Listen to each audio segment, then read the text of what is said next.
All right, guys. Today we're going to talk about it's over when Chad and Stacy are doing God knows whatever the fuck, but your day starts with my voice saying, "Today we're going to talk about," right? That's what it is. So, I laughed at my own joke. So today we're going to talk about the supposed conclusion drawn by the supposed fact drawn by some researchers that men rely more on relationships, romantic relationships, for happiness and emotional support than women do. Now, the conclusion they drew was from the research that single women are happier than single men. Now, of course, if I was retarded like them. Like sometimes researchers that just act retarded on purpose. So if I was acting retarded on purpose like them, my conclusion would have been the same. I would have said, yeah, man, single men are unhappier because they don't have any friendships, because they are more reliant on romantic partners and more patriarchy. You should have seen the comments. The realistic difference does not arise from men not having friendships. Men do have friendships, and these friendships are pretty useful. And of course, there's other research that people would always point out. But bro, in male friendships, the guys don't talk to each other, so it's not emotionally helpful. Dude, men don't even like talking for the sake of talking. Men like doing things together, and in relationships, such friendships, homies do stuff together, and it's fun. So it's not the friendships that's the issue. The reasonable difference is a single woman and a single man are not single for the same reasons. A single man is, let's say, an average man who's single. The case per basis is because he does not have access to women he wants for quite literally anything. And like Tails mentions, Chad would lower himself to fuck your looks match, but Stace isn't ever going to lower herself to fuck you. So a woman who is single, she probably cannot bag Chad, but there's a difference. Big butts. She has access to those endorphins that she can get from banging a Chad once a month whenever she feels horny. Secondly, as it's proven by tons upon tons upon tons of research, women don't have a similar sex drive to men, so they don't feel insatiably horny all the time, you know. And when they need it, they can quite literally have men who would fuck them. Secondly, research from Kanizawa, Hu, and Larire, and this research I would quote in future videos as well. Very unattractive women don't have their life outcomes significantly hampered by their unattractiveness. But an average man who's rated like 3 out of 10, his life outcomes are significantly hampered by his perceived lack of attractiveness by women. And the problem again is we are not comparing a demographic that's single out of choice with a demographic that is single out of choice. We're comparing a demographic that is mostly involuntarily single, involuntarily celibate, with a demographic that is voluntarily single and can have sex when they require it. And this is not the gist of it.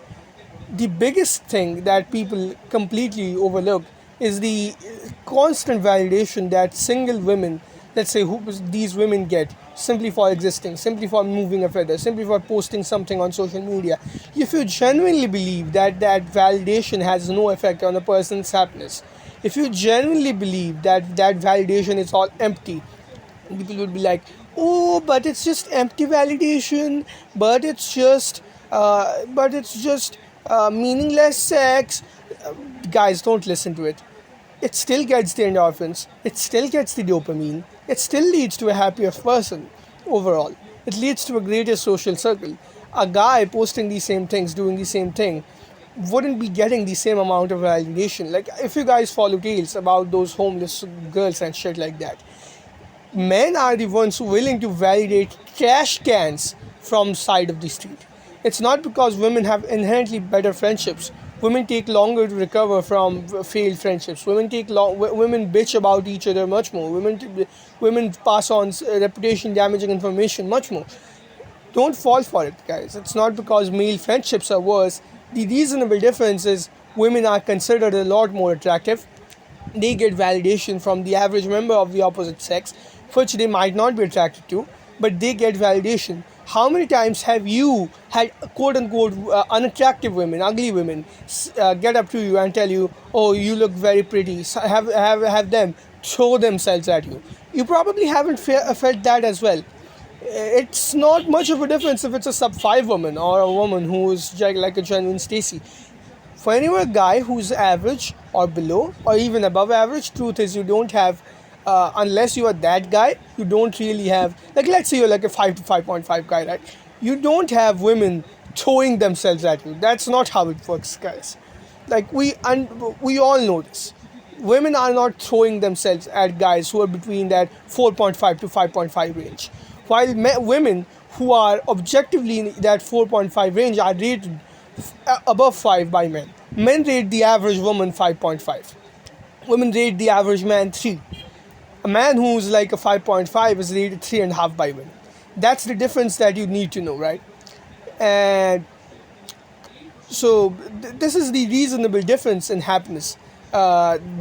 It's caused by these factors. The factors of female attractiveness getting them a lot more validation and relative mini celebrity status is completely overlooked in these research papers. Why don't they compare these women with men who are extremely attractive, have a lifestyle where they are, banging through women, a polygynous lifestyle, and single out of choice. Compare those men with the average single woman, and then you would get the clearer picture.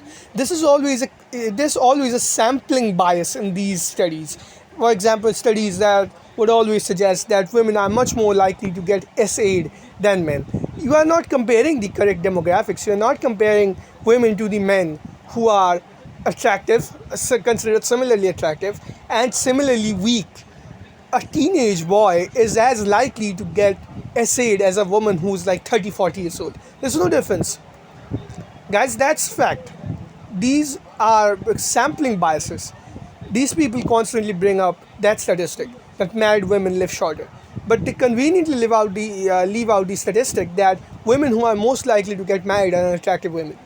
Women who have, doesn't it surprise all of you, like I'm speaking sarcastically, for those of you who have a tone deafness, that women who have periodontal diseases, who have breathing issues, who have problems with sleep apnea live shorter. Women who gain weight, like happy weight is gained by both men and women, but weight gain disproportionately affects women, just like drinking alcohol.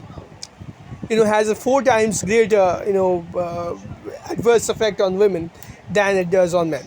These are simple differences in biology as well. So it's not that those women are being abused and tortured by men. It's rather that they're gaining weight. It's rather that they are extremely happy. And it's rather that the sample size to begin with is one that is much more dysgenic than the comparative sample size of men. The men who are getting married are the eugenic men for the most part. That was the research that Kanizawa, Hu, and Lerere came across, that the men who were getting married to these unattractive women were high IQ men. So don't fall for this selection bias. Don't fall for this quote unquote statistical conclusions, whatever this is, man. Like, these are people who have an agenda against men in general. These days, anything and everything that comes across, it's immediately blamed on men's faults as opposed to looking into a layer deeper. And anatomy is destiny. That again gets proven, and you cannot fight destiny.